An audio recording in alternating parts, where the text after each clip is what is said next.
And so I ended up with this really bloated, de-integrated technology stack as an agency.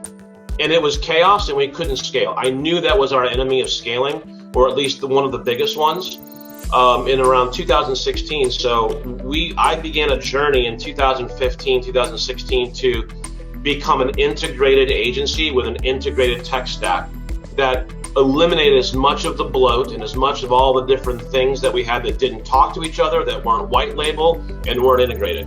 And so I took our agency in a matter of 4 years from working in around 23 to 25 different technology systems down to 5. Welcome to Show Me the Nuggets, where each week Joe chats with world-class entrepreneurs to find out the key principles, strategies, and processes that lie behind their outstanding achievements. Now, your host, the no-bullshit serial entrepreneur, Joe Troyer. Hey, it's Joe Troyer, and welcome to Show Me the Nuggets. Guys, I'm super excited to be bringing on Lane Houk, who is a very, very long-time customer, man. I was looking back, Lane. It's been a really long time that we've known each other. We've been running in the same circles, and you're doing some really, really interesting things in the marketing and agency world. So I wanted to bring you on the podcast, man. Without further ado, welcome to the show. Thanks, Joe. Appreciate it, man. Great to be with you. So real quick, I want to talk about the agency side of things, how you built the agency, what you're up to now these days. But help us real quick before we dive in too deep. Tell us how you ended up in this crazy world of digital marketing. Well, it's a great segue from where we kind of left off before we hit the record button. But going back to the last crash, after the financial crash of 2007, 2008, so to speak, I was in the banking and finance business, and I decided to exit out of that industry and get into an industry with no walls, no borders. Really tried to craft a new career for myself. Was just really wanted to get out of that, the banking industry after everything we went through for those 2 or 3 years. So I started my digital agency in 2010. I kind of taught myself the ropes, learned really a lot from guys like you, used your software early on. So I started my digital agency in 2010, grew it to a certain point where I knew I needed a partner. So in 2015, I brought on a business partner. And at that point in 2015, we rebranded to Brand Equation, which is still kind of what we call our legacy agency today. So we still have Brand Equation. It's just kind of grown organically. But in 2017, we got to work on building our own software, which today is Quantum Newswire, to solve some of our own issues and challenges that we had in doing SEO and local SEO for our agency clients. And once we launched Quantum Newswire in late 2018, we actually built Quantum Newswire we built it for other agencies. So we made a strategic decision that we were not only going to build it to solve our own problems at our own agency at Brand Equation, but we were going to build it for other agencies as well. So when we launched Quantum Newswire in December of 2018, agencies then became our primary client, right, with Quantum Newswire. So in 2019, what we did in concert with the launch of Quantum Newswire is I transitioned our entire operational and fulfillment team as an agency to become a white label ops team, so that we would do white label SEO, white label websites for our agencies who were now clients of Quantum Newswire. So 2019 was kind of a pivot year for us, where we pivoted from being a generalist agency with Brand Equation, and we kind of launched Quantum Agency alongside Quantum Newswire as a white label agency. Awesome, man. Crazy transition. That spans 10 years, right? That's about a 10-year decade of growth and progress, and then some pivoting and some restructuring to really help digital agencies really do what they need to do to help SMBs in their local markets. Yeah, man. I'm curious, man, looking back, hindsight's always 20/20, right? So I love figuring out the nuggets, right? That's why the show is called Show Me the Nuggets, the takeaways. After you break through some of those ceilings and you pivot and you make some of those crazy changes, there's always takeaways, like the good, the bad, and the ugly. So yep. I'm curious, man, as you transitioned and went from agency and a successful agency that you had managed to kind of build and scale to a software company and kind of made that first pivot, I'd love to hear some thoughts on why you thought that that was a great step for you in your business, right? What were the aha moments? What were the key takeaways there? Well, I think for me, what I had in those 7 or 8 years of from 2010 to 2018 when we launched Quantum Newswire, I had gone through about every step, of pain and trial and error that an agency would go through in those first 7 or 8 years, right? And I felt like by the time we launched Quantum Newswire in late 2018, I had learned the agency business so well that I could really help agencies. I saw, through that 10 years, this last 10 years, there's been an absolute explosion of, new digital agency owners that have just said, hey, I'm quitting my job here and I'm gonna open up my own agency, or I'm going from being just a web company, I'm gonna be a really kind of a full agency. So we've seen an explosion of digital agencies, and yet the learning curve is pretty steep. What I learned in that 7 or 8 years was, if you've ever seen have you ever seen Chief Martech Stack, or chiefmartech.com, that website, right? They've got an infographic that shows the growth of marketing software from 2011 to 2019. And in those 8 years, we went from about 150 or so online or cloud-based marketing software solutions to over 7,000.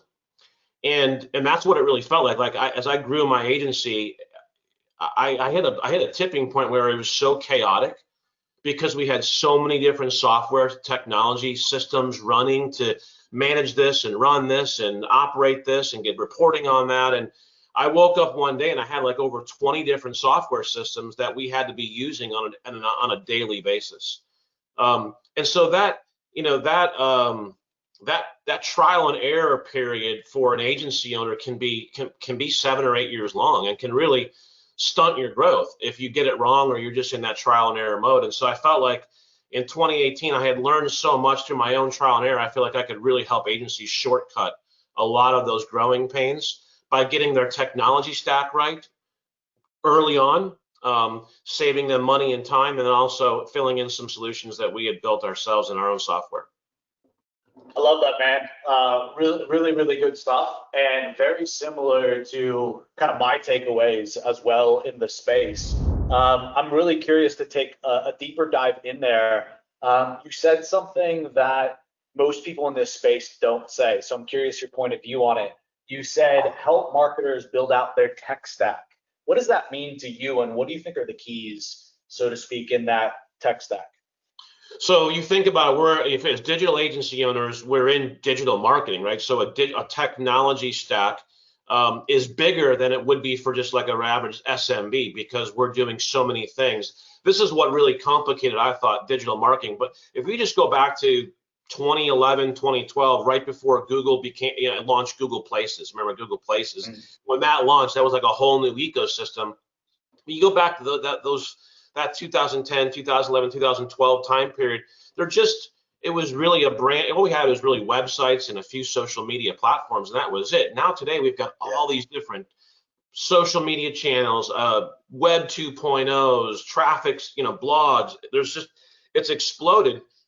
And as that exploded over those years, I saw our tech stack explode with it, which introduced a lot of complexity, a lot of inefficiency, a lot of challenges to train staff on how to use all these different things.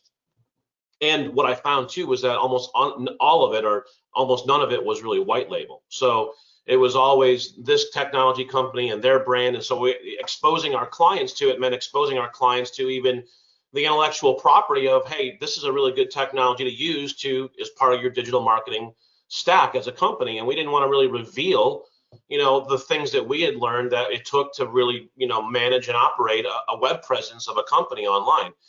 So I just went through all these years of trying these different things, seeing our tech stack explode. And so really what I define as a technology stack as an agency is all of those software technology systems, mostly all cloud-based now. We've kind of got away from the old software running, native on your computer. So it's mostly all cloud-based software systems or accounts that are used to manage not only our own web presence as an agency online, but also manage the web presence of all of our clients. So, examples of this are your CRM, and everything related to a CRM and communications, your social media management. So I have things like Bright Local, Hootsuite, Pipe Drive,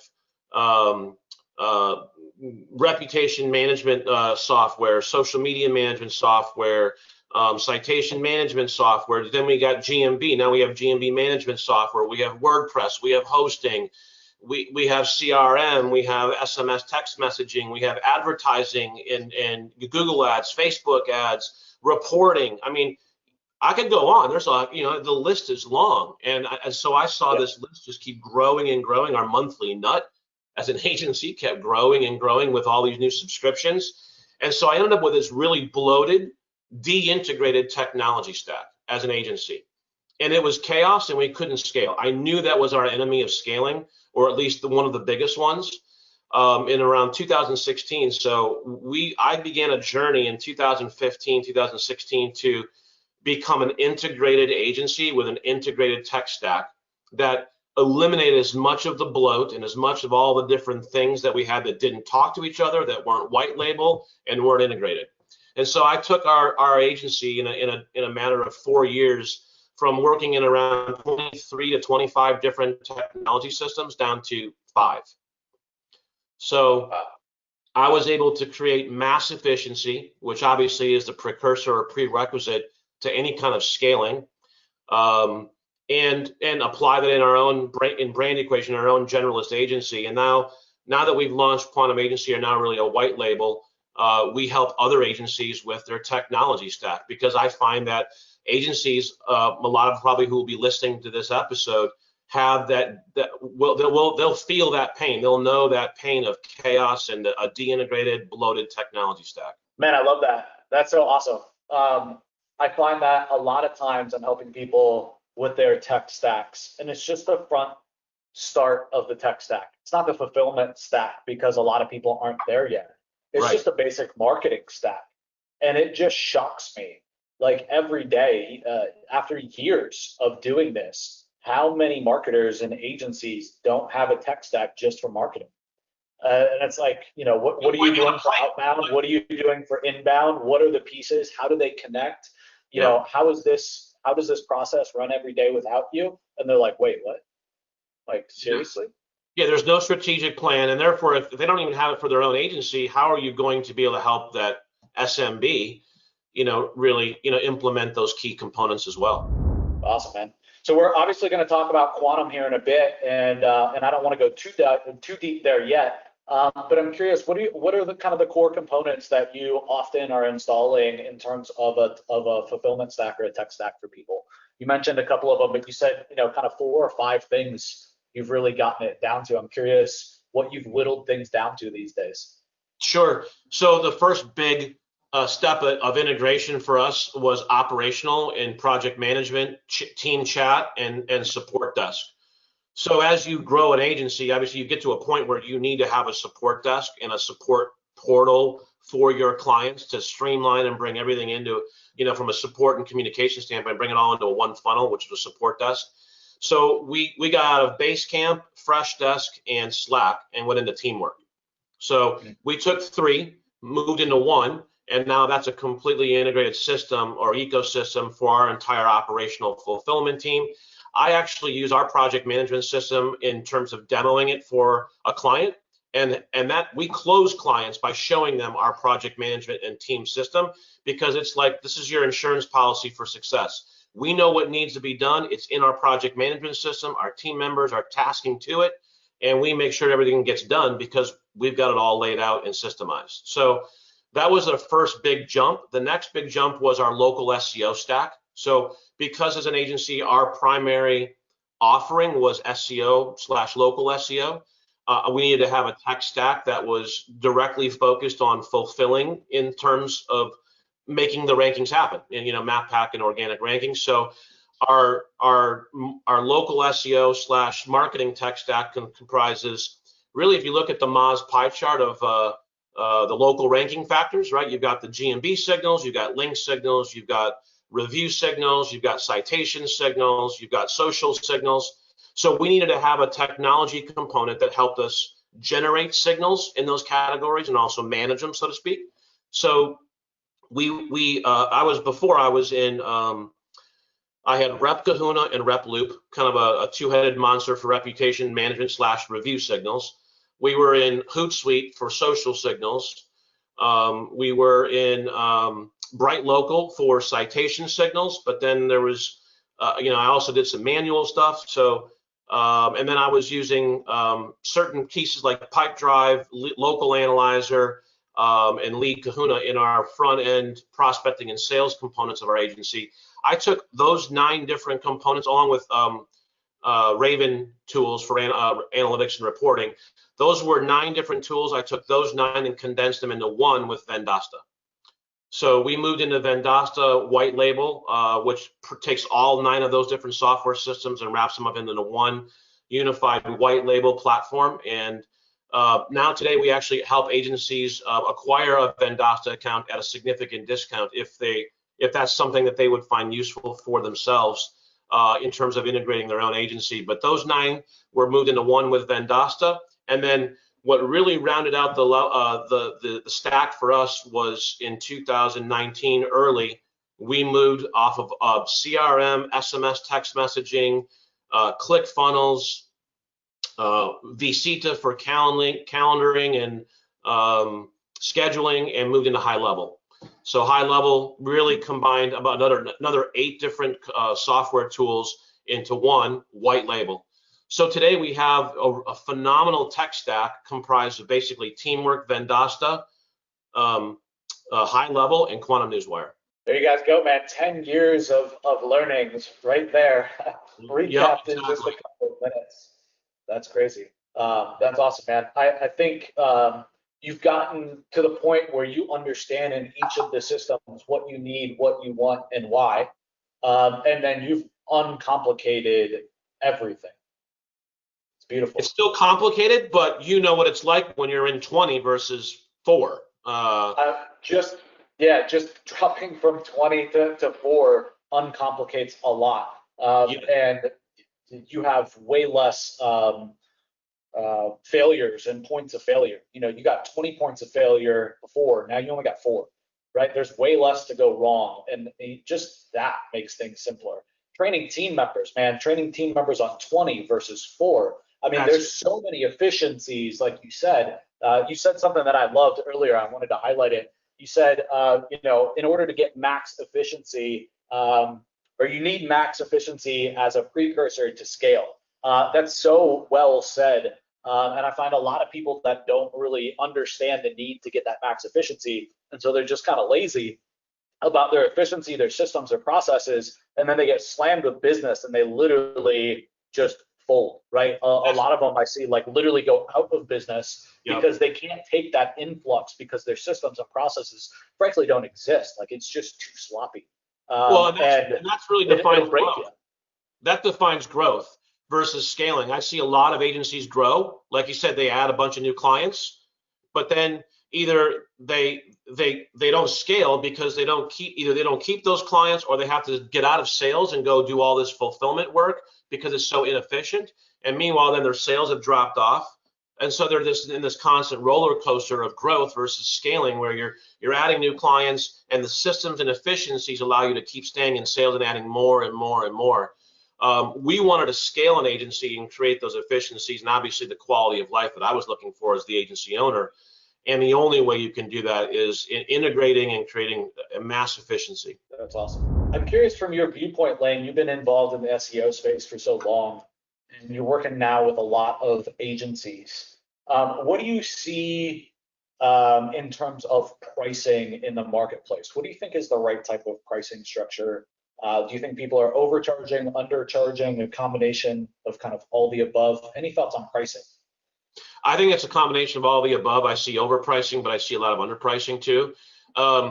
So Matt and I have done some studies and research. There's actually some good studies out there about SEO and pricing. There was one, I want to say, I think it was it's escaping me, the company that did the study. But anyway, the shortcut of it was they found that nationally the average for SEO was $500 per month. And that was right on with what the average company can kind of afford, was $500 per month. Now, obviously, we're over that, in terms of when in our retail agency brand equation, our average for an SEO client is about 1,000 a month, maybe 1,250. As a white label agency, we're under 500 a month, right? Because we're giving that margin over to our agency partners. And that was one of the things that I knew we could do, and one of the reasons why we flipped into a white label agency is because I had created those efficiencies in our delivery systems to get rankings to a point where I could actually deliver it on a white label basis and have enough margin on our own side to be able to let an agency partner with us and take the margin themselves as well while we do the fulfillment on it. Again, those things are efficiencies are required to be able to do things like that. That's awesome. Yeah, some great nuggets there, man. 500 a month to 1,000 a month, I would say, is that average, to answer your question directly. And that's what I see most people charging. But $500 a month is that sweet spot in terms of client acquisition, because the market has spoken and said, hey, this is what the average SMB is willing to spend on SEO. Interesting. Yeah. With all the agencies that you're working with right now in terms of a white label relationship, where do you see them falling short? What's the 80-20 that you would say, like the successful guys that are sending you most of the business? These are the things that they really got together, right? That a lot of the other agencies that I'm working with just don't quite have together yet. What are the commonalities or the common traits or the things that you see tripping people up? Yeah, commonalities would be they've chosen a niche. They do have their systems pretty well built, and they have an insane focus on sales, right? Because sales is the lifeblood of any agency. I see a lot of the agencies that struggle are struggling because they're not nailing sales. They haven't nailed their prospecting system, their sales system, their two-step close system, whatever it is that they've got for prospecting and sales. That's still a weak point for them, and so they're in this constant kind of roller coaster ride. The guys who are really successful have really nailed sales, have pretty good systems. There's always room to grow in systems, even we do. I mean, though we've got good ones, we still need to keep getting better. But sales and systems and a niche. That's awesome. Yeah, I think you're right on every one of those things I preach all day long, every day. I really wanted to ask you that question specifically because I think that the perspective is very interesting as somebody that owns a white label business. You really get to see who's doing well and who's not, who's full of it and who's not. And you get to see a very different perspective that I feel like most people don't get to see. Even the agency coaches in the space, so to speak, mastermind people, things like that, they don't even see that same perspective because they're not so involved or ingrained in the business as a white label provider is. And I see the exact same thing for sure. Yeah, and I think picking a niche is kind of a prerequisite to building better systems too. I mean, how do you build good systems that are efficient and deliver predictability in results and predictability in quality or the customer experience when you've got 30 or 20 different types of clients, chiropractors, auto repair, you're all over the map. And I went through that pain. Like, I wish I had met Josh Nelson at the 7-Figure Agency back in 2010 when I had just started my agency, and I had learned hey, start out with a niche, like pick a niche, right? I started out with a generalist agency and went through those growing pains of learning how inefficient a non-niched agency or a generalist agency really, is and can be. We grew because I just grew by referral, and so it just kind of, we had, I didn't tell people, hey, only refer me doctors or whatever the niche would have been. But and that's also a part of why I said, in 2018, 2019. We're going to pick a niche. Let's go help agencies, because we just had grown to the point where I felt like we were in a good spot to kind of pivot and do that. But that's now our niche. What do you think would be the best way to explain to somebody the efficiencies that you get when you niche down? What are the efficiencies you get when you niche down? Well, all of your messaging. So all of your onboarding. So let's start with client acquisition, starting your marketing, right? So start at the top of the funnel.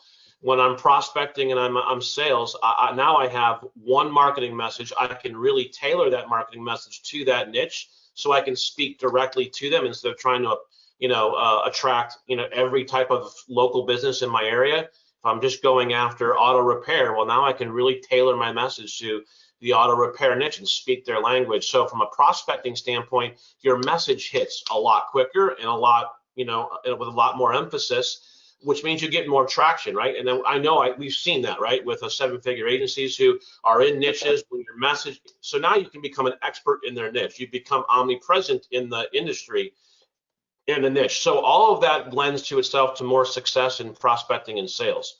Well, when you're successful in sales, now you don't have you don't have money problems. You don't have, sales solves a lot of problems. You can now invest in your systems. You can invest in your staff. You can invest in your own, you can double down on your marketing.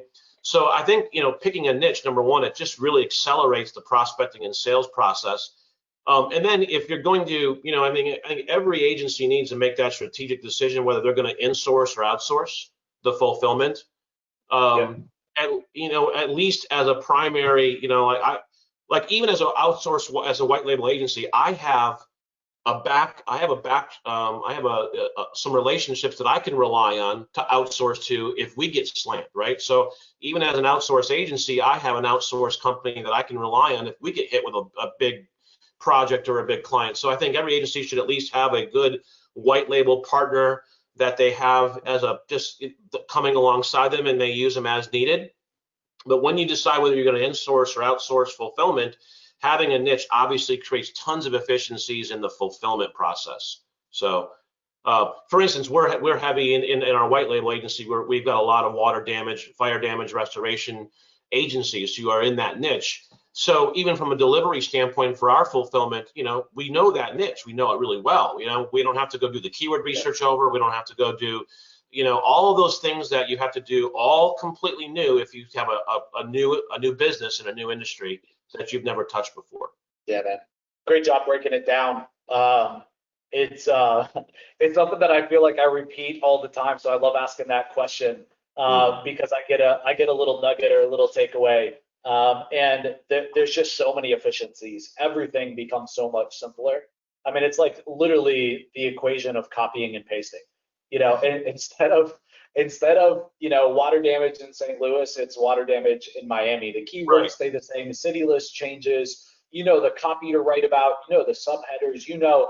Everything backwards and forwards. I mean. You don't have to learn it over. Your team doesn't have to learn it over. You don't have to redocument it again. I mean, those are all efficiencies. I mean, I think you cut probably your workload in half by really, in terms of fulfillment, in terms of being able to deliver.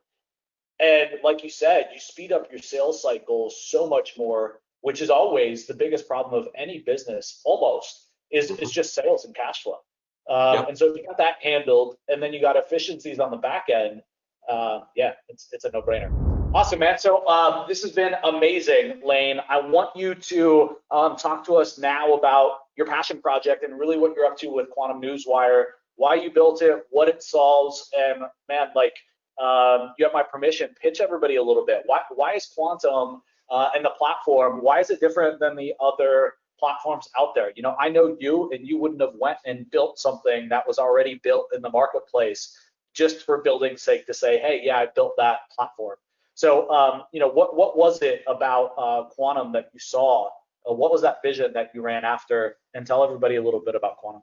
Sure. Well, it leads right into what we were just discussing in terms of efficiencies. Our main solution at Brand Equation before we embarked on creating Quantum Newswire was SEO, local SEO.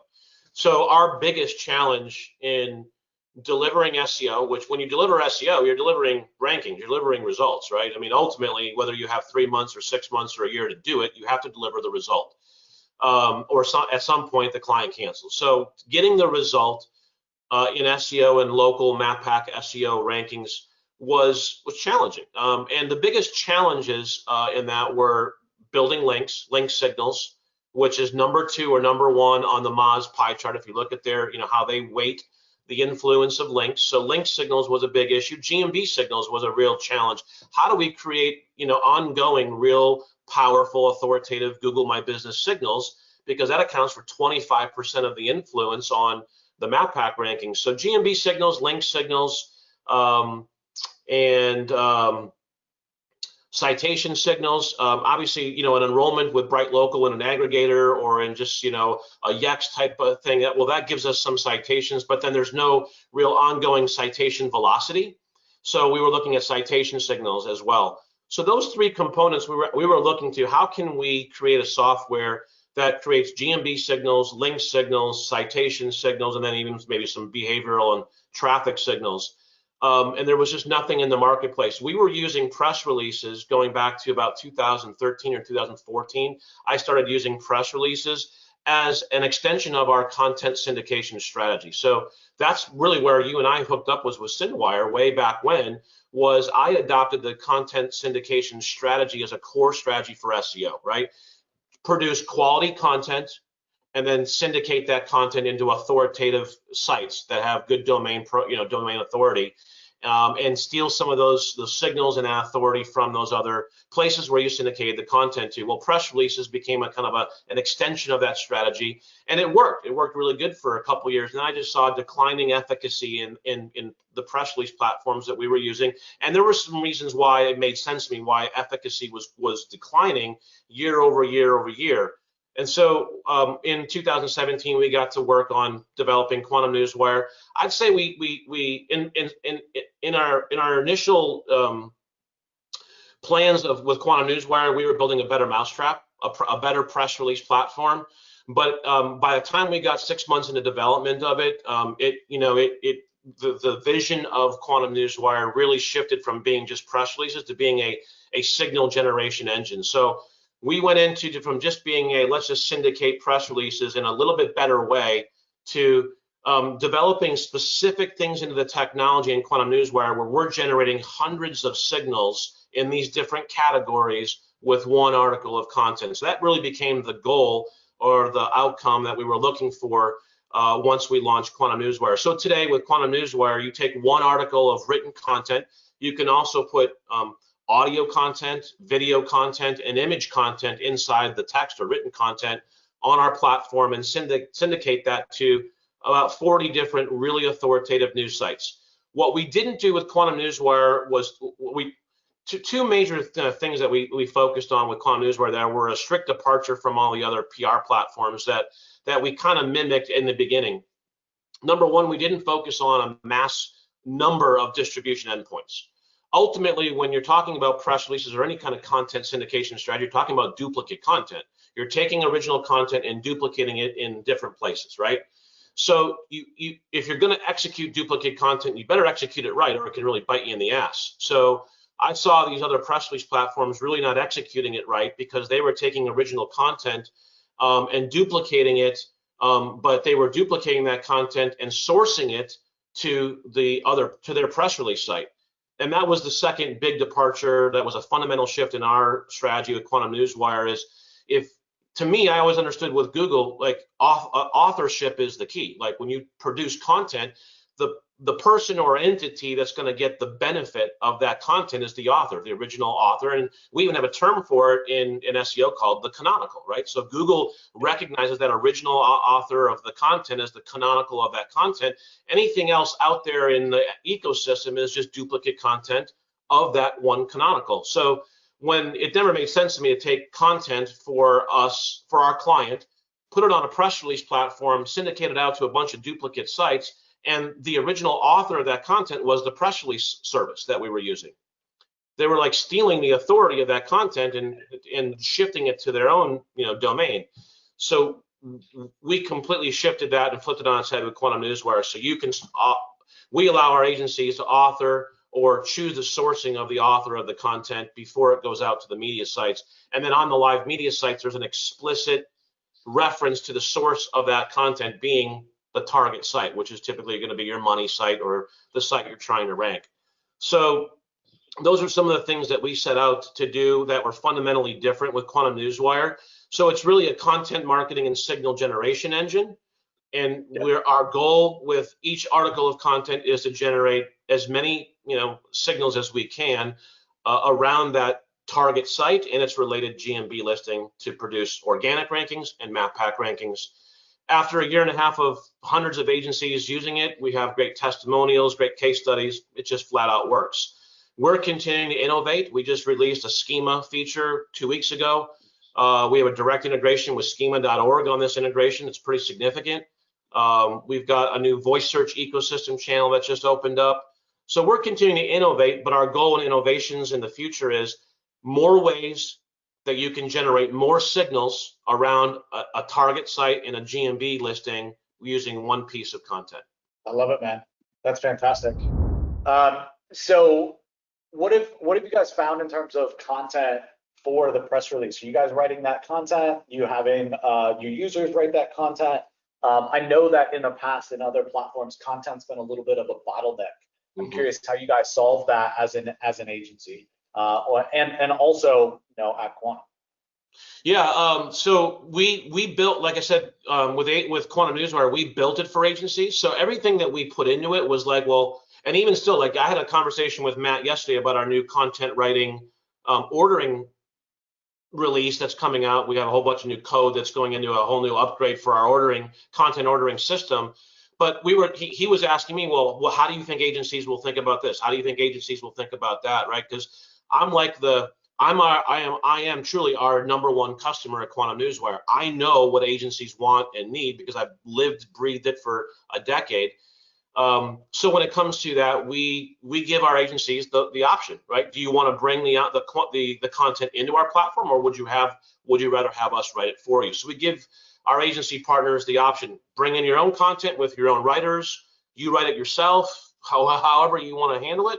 Or if you need a quality writing team, then Quantum Newswire has a 5-star quality writing team.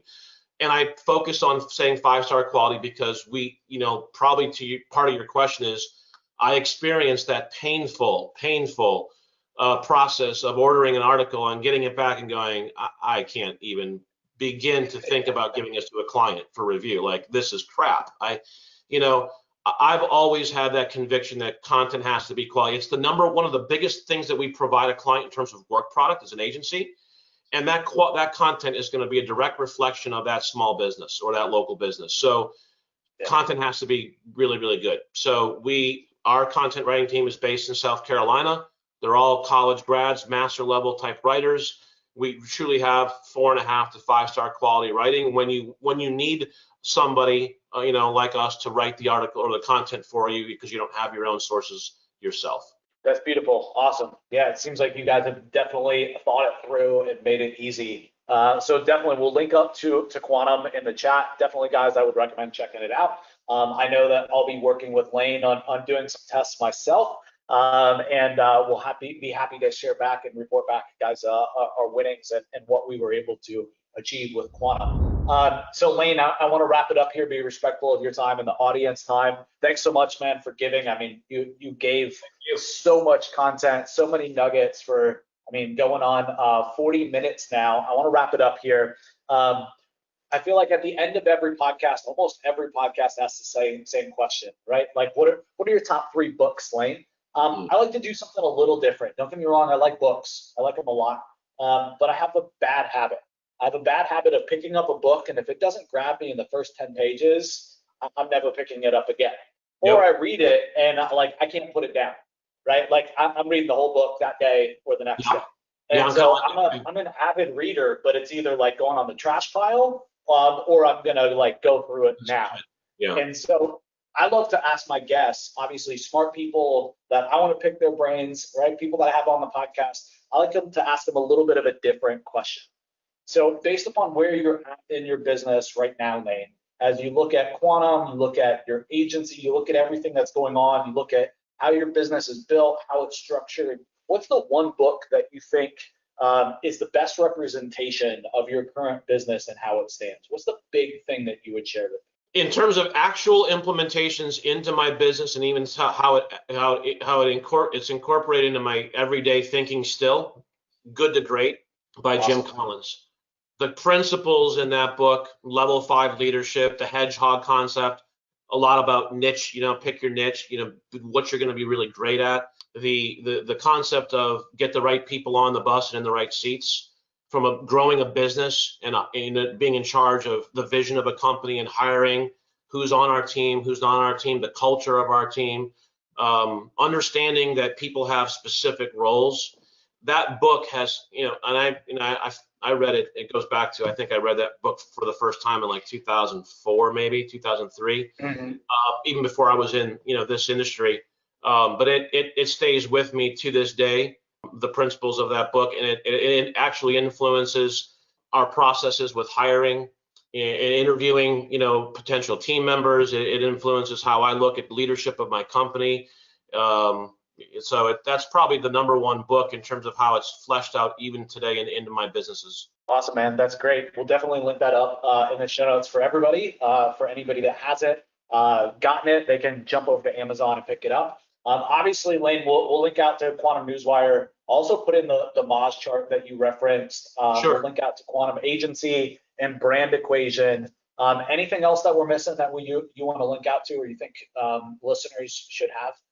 Yeah, what I'll do is if, any of the agencies that listen to this, if they have, questions about their tech stack or, are interested in some of the things that we discussed today, Joe, what I'll do is I'll also give you my direct strategy session scheduling link. So I'll provide, owners a complimentary, anybody who's listening and gets this can get just a comp strategy session. We can sit down and discuss via Zoom their tech stack, their SEO systems, whatever, and any way that I can help them level up their own agency, I'd be glad to help. Dude, that's awesome. Thank you so much. Guys, you got it here. Lane Houk and Joe Troyer sharing with you guys all of the nuggets. Lane, thank you so much, man. Definitely want to connect on Newswire, and hopefully we'll have to bring you back for round 2. Awesome. Thanks a lot, Joe. Appreciate it, brother. Yeah, see you, everybody. Thanks for tuning in to Show Me the Nuggets. This is Eduardo Trinidad from the team at Digital Triggers. If you've been enjoying the podcast and find our content helpful, please visit our Apple Podcast page, hit the subscribe button, and leave us a review. Joe and the whole team have been working hard to bring more value to the show. Your feedback will go a long way in helping us make the show better and reach a wider audience.